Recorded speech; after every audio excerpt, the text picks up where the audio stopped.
Hello viewers, আসসালামু আলাইকুম। Welcome back to my channel food Zinnia. আজকে আপনাদের সাথে শেয়ার করব ডিম দিয়ে মজাদার একটি রেসিপি। চলুন তাহলে শুরু করি। প্রথমে আমি পাটায় সরষা এবং পোস্তদানা বেটে নিলাম।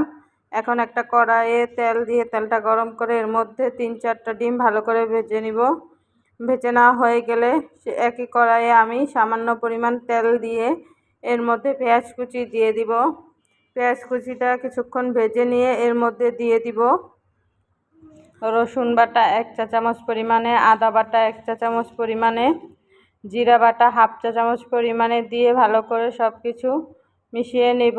এরপর দিয়ে দিব স্বাদ মতো মরিচের গুঁড়া, 1/2 চা চামচ হলুদের গুঁড়া দিয়ে সামান্য পানি দিয়ে মশলাটা ভালো করে কষিয়ে নেব। মশলাটা ভালো করে কষানো হয়ে গেলে এর মধ্যে আমি দিয়ে দিব আগে থেকে বেটে রাখা পোস্ত এবং সরিষা দিয়ে ভালো করে মশলাটা আবার কষিয়ে নেব। মশলা কষানো হয়ে গেলে এর মধ্যে আমি এক এক করে সব ডিমগুলো দিয়ে দিব। ডিম দেওয়া হয়ে গেলে সামান্য পরিমাণে পানি দিয়ে ভালো করে কষিয়ে নেব।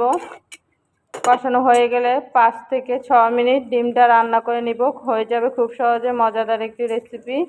ধন্যবাদ।